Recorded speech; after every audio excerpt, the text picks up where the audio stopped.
So good afternoon, everyone. Welcome to our new webinar. I hope you guys are enjoying our past episode. So today we have the privilege of being joined by Mr. Pankaj Dara, sir. For today, I am Ravinder, Kandari, your host for today's session. Today we will be talking about what is term sheet and shareholders agreement. So Mr. Pankaj, sir, how are you doing, sir, today? Very much fine, Ravinder. How are you? All going fine? I'm doing well, sir. Thanks for asking. Okay, so let's quickly start with your basic introductions and then we can take this session forward regarding our questions. So Mr. Pankaj, sir, please start with your basic introduction. I'm a chartered accountant practicing in the field of startup. There is a long list to say, about 3 to 4 pages. Already this is my second episode with the RaiseMoney. So Correct. Introduction, I am passionate about startup. I want to mentor startups, and basically mentoring means not only nurturing in the field of startup, but they mean giving a practical guideline how to grow from zero to a scalable business. So today we'll be coming on to the legal compliances part of it. Before that, before our discussion, I want to warn or signal or give information to all the startup founders that the 31st July is the last date to file their return of income. So those who have startups are running in losses or not having profits, or who feels that they should carry forward the losses and that they should not pay tax in the subsequent one, they should kindly file their returns before 31st July to avoid the delay in compliances, because sometimes delay in compliances is too costly than regular compliances. So this is just one information I wanted to share, because the due dates are approaching and days are less. Correct. It looks like a quick disclaimer for our viewers.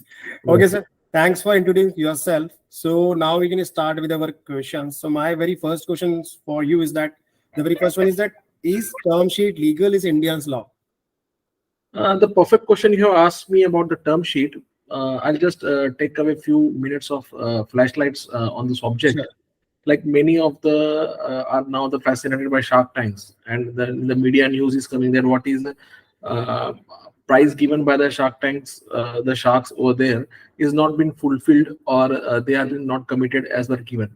So I kindly make aware that it's not about like a vegetable market where you ask for a vegetable for a price and a seller gives a price. It's a startup industry where you depend upon all the legal compliances. They on the first instant have offered you money, like your product is good, it's a scalable, what you have asking, what a demand supply is matched, so price is matched upon, right? The similarly happens in stock market. When you buy a share, there is a demand, there is supply, you buy at a rate, and there's a contract. Similar way, in that share market, contract is generated digitally, because all the companies are previously due diligence. Already due diligence is done, then the listing is come. But in the case of startup, when you go to investor to get a money, no due diligence is done previously. You just give your information through by way of pitch or a minimum viable product, and if the owner, the investor is satisfied that this is a pitch or these are a pre-revenue sharing or a bootstrap company which can go ahead with the good profits, then happens a due diligence, with a verification of his real what he said and really it is in the books of account. What was said, it's reflect in the books of account. Kindly make an clear point of it that books of account means all the transaction which you done, procure, order, and it's not an hypothetical situation, they are a factual situation. So when a investor makes a due diligence of the company on the basis of fact what was done and asked in the events, and they invest in the money, but what they said is not found in the books of account, or that is not found in their records. So that's why the importance of the term sheet comes in a play. Means a term sheet you can define is a gap between commitment and actually investing, right? When I commit, I will invest 10 lakh rupees in this startup, but when actually I will invest, it's a gap between the faith of the investor in the startup and the startup on the investor. Investor believes that the startup will not run away if you get another big money to another investor, or the startup is not feeling that if something happens, investor may run away or not investing the money in my startup. So it's kind of an informal agreement. Actually, there is no Indian law binding on it. This term sheet should be a signed copy registered in the eyes of law. You can make a registry on 100 rupees sound paper or 500 rupees sound paper. You can make a registry over it, but it has no legal compliances, because mostly the term sheet has a 90 days validity. If a startup got an investment and investor doesn't turn up for 4 months, means you assume that he's not going to invest. Then you cannot legally sue him in the court of law, because he can say that what were discussed, what is in term sheet, it is not actually found. Means it may fail in due diligence. So this is the understanding of the term sheet. Like many say that I have a signed term sheet with this founder, I have a term sheet signed with this investor. Before that, they will actually verify all the transactions which were told in a pitch disc. Pitch disc will be converted into your presentations. Presentation will be converted into term sheet, and term sheet, then actual money will come into the business. So as far as in India, the pitch and this, as it is not legally enforceable, similar kind of that term sheet is also not enforceable. To make it enforceable, there are many other agreements which has to be done.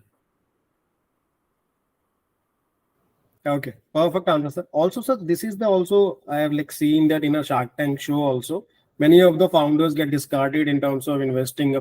Like the shark actually told to the audience that these are the things which we also find out, the bifurcations of term sheet. Whatever the founder is actually mentioning over the show is not beside the doors, right? So Yeah. also, sir, you also mentioned that 90 days of validation period. So the question arises in my mind is that what is actual validating of term sheet? Like how we actually found out the validations of that. Yeah, suppose for a product came in a Shark Tank, or suppose if you then RaiseMoney is also arranging an event. Suppose a pitch has been done, and that the founder, suppose he innovates some organic drinks or some organic food. Like I found one article that the tea biscuit. So he's making a cup of a biscuit, right? And some of the organic plants are being there, organic things are being. So when you make a pitch that we have a 240 stores across India. In pitch, you say that I have a 240 stores in India. I have a customer base of 10,000. We have a 10 shops in foreign markets. So this is what you presented, right? In a theoretical way, in a pitch. So when investor is impressed, or he feels that yes, he has a good global presence, he has a 240 across counters, means the working is sellable, only he need to change the packaging, quality, content, but he got the presence, means he has got presence in market that has to be activated. On that assumption line, investor tried to put the money, and he tried a term sheet that we will be investing 3.5 crores in your startup on the condition you stayed in the pitch and we are going ahead. But when actually the due diligence happens, or when the verification of the condition happens, that really there were 240 outlets, when actually it is found that they had no really actually 240 outlets. They are, some of their relatives' shops were shown as their outlets. Some of the friends' offices were shown as an outlet. Some of the department or the warehouses were actually not there. They were family businesses owned by them. They were shown as their empire. So they feel that out of 240, only 140 is the real figure. 100 are just shown, which was actually on a paper. Agreements are there, all is happening. But that 100 outlets are shown, they are actually only a outsourced kind of documented part of it. So investor feel that cheated. I was told about 240, it is finding at 140. Right. What wrong was on the part of investor? Every pitch which is presented before the investor, he agrees on the pitch that it will happen in a reality. 5 to 10% margin of error is acceptable, right? The vendor, suppose a pitch is given on January and term sheet is signed in February, and when due diligence happens in March, so Jan to March, in 2-3 months, 5 to 10% of variation of business can happen. It cannot happen, no. If 50% of the business is fake, or 50% of the business is not viable at all, it was just shown on the paper. Like these days, the concept of WeWork is going on, co-spacing is going on. So many of the startups show that we have offices across India and we have network with WeWork. So exactly what is that? WeWork is in co-sharing space. They just give for 9,000, 10,000 rupees per seat, and they can allot to anybody. Because really they have their own premises? Not at all. So this is what has to be understood. Now the global business is taking place, global scenario are taking place. So we have to understand what is market fit product and actual market. They are just shown as an office in Pune, Mumbai, Delhi. In WeWork, there we have a 5 corporate offices across states, but they are actually not office. That is a WeWork office. So that is kind of, because investor or pitch cannot say entire detail about their manpower, infrastructure, when it is found that the staff is actually not there. They are all family members. They are in the name of just to give a bubble picture of it. So definitely investor has an edge. What So the question raises always that your pitch should be perfect, so that pitch automatically, as per my view, becomes term sheet. You should pitch in a way, because there is an ask price, equity stake. What is in the term sheet is similar of a pitch content. So make your pitch in a way that it exactly becomes your term sheet. So there is no variation or no contradiction between the intention of the investor to invest on your point, and the startup has no confusion that what I had pitched, that has been signed. So most of the time when I suggest my investors, I suggest to them that they should sign pitch also and get acknowledged from that it was the pitch you have submitted to us and this is the term sheet. So automatically the basic document is working on that. Okay, that's a nice explanation, sir. Like, I believe that the audience is going a very catchy points and some insightful thoughts from here. So also, sir, I have seen like a word like, not a word, it's actually a like short form, SHA, shareholders agreement. My third question is that what is the validity of SHA also? Sir, what happens when you invest in equity of a company, you become a shareholder. Suppose, for example, there are four founders which are holding 25%. So they four are shareholders, right? There are also four shareholders and four directors. So now what happens when they dilute their stakes? When they dilute stakes, suppose 10% of the stake is diluted. So, for the calculation purpose, I assume that 20% of the stake is diluted. So each director gives 5% of their share to the investor. Their share will be 20, 20, 20, and 20 will be this. So shareholder agreement means an investor will say that even though I'm holding a 20% share, I need a word on a say on a product development or a market. Even though 80% is held by founders and 20% is held by investor. But investor will say that I should have a say in board of meeting. I should have a word on a meeting. I should have a compliances issue. I should be given regular reports. I should be given monthly report. Even though I'm a minority shareholder, but my word has to be taken on the board because I am ultimately investing in your startup as an investor. So there is a shareholder agreement where all these four directors plus shareholder make an agreement with the investor through a shareholder agreement that all these conditions will be decided, because memorandum and article which is registered with the ROC, their conditions are normal, are compliances on the company law. But shareholder agreement is a mutual agreement between all the shareholders, even though which may be not written in the memorandum and article. So it gives an edge to the investor that he can attend the meeting regularly. He can investigate, inspect the business of the founders, whether what it is the term signed upon, investment made up, it is running on that point. One of my few investors approached me and I gave them a practical idea. You should practically visit the founder's premises, product, services every month so that you feel that your money is being properly invested. In that purpose, it was obtained. I don't want to name any corporates or because there are bad and gray effects of every industry. So we should not discuss upon that. So certainly that is happening upon. We should always look upon that. If your intention is good, all will happen. Positive side also there, 10% negative will happen. But to avoid this all consequences, we should be very perfect on this kind of documentation from the initial stage. Like in many part of the Shark Tank also, sharks do also accept in front of all audiences that in our initial days of getting funds, we diluted more equity than desired. So now we are in a minority shareholder, even though we are a founder running, but we are not in a position to dominate the company. So a startup has to understand that shareholder agreement can be very much binding to them and for founders and for investor. So this informal agreement can be done formalized way, which can protect the third right. Now what happens if the investor sell his share automatically? If investor 20%, he got an entry into the company saying that he will invest for 3 years, but after 2 years when the valuation increases, so investor tried to sell it out and try to exit. But when there will be a shareholder agreement that you will be remaining with us for 3 years, so then will be binding for investor also to stay for 3 years. Similarly, vice versa condition.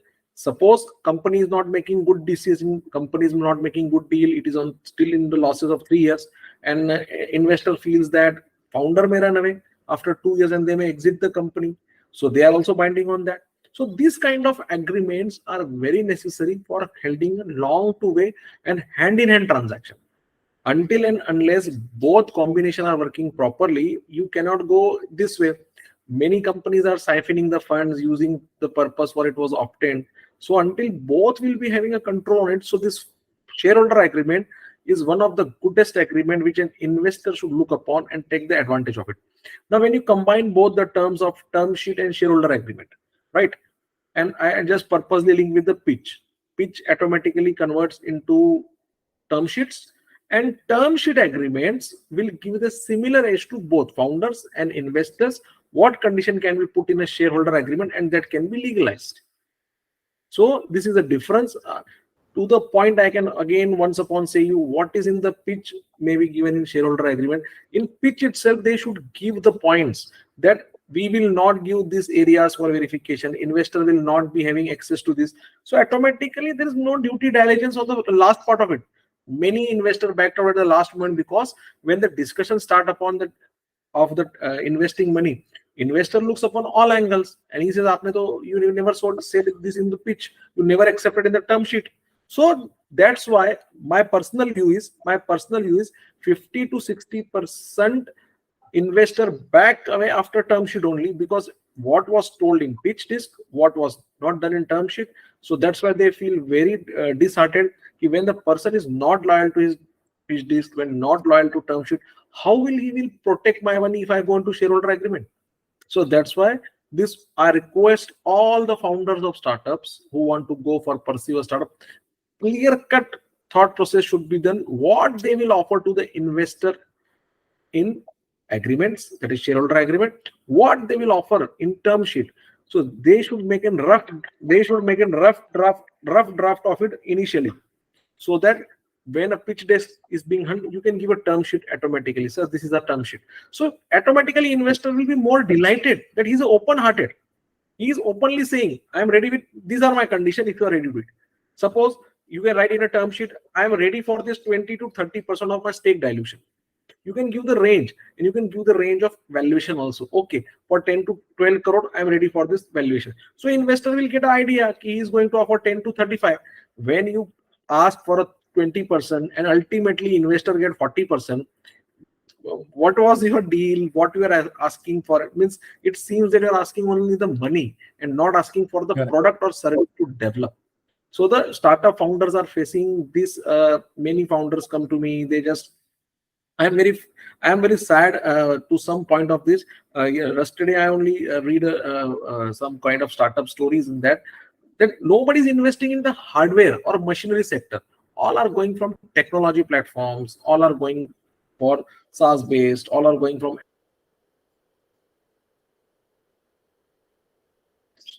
So this kind of problem will definitely give in pitch deck, term sheet, and shareholder agreement. Once upon your concept is clear, pitch desk is your shareholder agreement, pitch desk is your term sheet. Okay. So you mean to say that like a founder should be very honest about their term sheet, all as well as for their shareholders agreement. So it will help to raise them funds, right? Yeah, so definitely. Yeah, it concludes me on the last question of the day. So the question is that how the relationship of term sheet and shareholders agreement is actually correlated, or how it is important for founders, please. Yeah, definitely. Good question asked by you, Ravinder. You are an intelligent person. You just try to pull my legs in a way. Thank you, sir. You try to pull my leg and pull my mind too, both ways, so that I should not run away with your honest questions, and I should put my brain to give the answers, which is very useful to the audiences. We are working to the honestly, to the honest purpose only. Correct. Startup, if formulated properly, many guys think that startup means something technology, something very out of world technology, some Mars, Jupiter technology. They just go in their minds. I have just simple question to ask. Out of 108 unicorn, what is the unique product? Can anybody explain? Something is there which is very extraordinary. All are normal activity done in some technological part which utilizes the time in a lesser way, and efficiency is more, and delivery is given at a lesser time of time. So this way, term sheet mentions the process of the what they are going to do. Like one of the Bollywood star, he is entering into the area where Zomato and Swiggy are operating, that we call as red ocean theory, that disrupt the market. He is trying to disrupt the market. When he will disrupt the market, he will need funds or not, right? He will need more funds. And there is blue ocean theory, where product is new, relatively new. It's an experimental basis. It may click or it may not click upon. If it clicks, we'll make a good money. If it not clicks, the transaction will be at loss. But in red ocean theory, when you're trying to challenge Swiggy and Zomato, chances of failure are more and investment is more heavy, because you have to damage their chain, establish your chain. They deliver in 30 minutes, you deliver in 20 minutes. They deliver 100 restaurant, you have to deliver 500 restaurant. So automatically expenditure will increase. So what is going to increase? You have to write in your term sheet, this is my expenditure going to be increased in this area. Zomato has 10,000 outlets across India, I will do 20,000. They don't have local foods, I will include local foods. In red ocean theory, there is fixed that what is there, you have to give double out of it. Then only the consumer will come to you. When the blue ocean theory, all will try to learn about it. Similarly happens with the term sheet. Now, when you are disrupting market, your term sheet will be having heavy cash losses, heavy expenditures. So that should be clearly defined, that in term sheet, investor will not run away after 6 months, 12 months, because when there will be cash burn, investor will try to run away if it doesn't get valuations. We know a big case law going on in Indian markets is valuation down around 10% in a startup industry. So that may case not happen, because he's trying to enter in a market by way of only advertisement was his tool. So at one level, advertisement can be tool, but similar way, investor will look that his money is safeguarded. So he will try to bind you by term sheet. And once he bind you by term sheet, he will similarly put in a shareholder agreement. Even though you get a loss, I should get a fixed minimum return on my investments. So these days, that's why in shareholder agreement, directors are, in spite of equity, they are demanding for debt. In the second, what is difference between the first season and second season is that I'm not talking about Ashnish Grover, he was the judge of that, but I'm talking about that in first part, that was equity holding, and in second, they were giving equity plus debt. So this will happen that shareholder agreement may have a chance of converting your debentures debt into equity on the latter stages, when after 2 years, if they run profit, if they get cash profit. So shareholder agreement becomes very important in the case of where there is a debt and it will be converted into equity, or where there is a debt, there will be more debt and less equity. So there is a lot of level playing ground before finalizing your term sheet and shareholder agreement, because term sheet may not be enforceable, but shareholder agreements are definitely enforceable, because you have committed to the investor that if you invest 10% depth in me, I will convert 12% equity in 3 years. Because if you are not converting, he will take you to the court, because if the valuation suddenly increases, it gets in a good eye, you have to pay them. So shareholder agreement has a more relevance in the perspective, which they casually sign that let's see what happens. But major failurity of which is told that about 95% ratio of failing startups are that they don't understand what is shareholder agreement. Ultimately, investor who is even 5% is in a dominating position, and he will try to acquire the business as he desires, because he is in a position which is binded by law, and they are founder, they are having daily cash losses. So what they will do, they don't have the cash, they will dilute equity, get cash in, they will dilute equity, cash in. So that's what the industry of startup is doing. They are not some of the good question you asked about the both the relation. So term sheet and shareholder agreement are to be favorably designed in a flexible manner, that it should support startup and it should support investor too. It cannot be a rigid agreement where both come in a tussle situation, or you go to the courts. Once you go to the court, your trademark is at loss, your intellectual property right is at loss, your due diligence is at loss. So it will spoil the image of that startup. So you have to maintain shareholder agreement in a perfect way. Okay, so yeah, that's it, sir. I don't have any more questions. Thank you Yes. so much for giving us For giving time. The explanation you have explained is really means a lot, and I believe that audience will love that. Thank you very much for inviting me and sharing my views. Have a good rainy season. It's a heavy rain in Delhi, so please do take care of yourself. And you are working in a risk time. I wish you a good health and good wishes to all of you. Likewise, sir. And for the audience, if you like the session, please do support by giving your likes, comments. We'll be coming back with a more interesting topic. Stay tuned. Till then, bye bye. Take care. Bye bye, sir. Yes.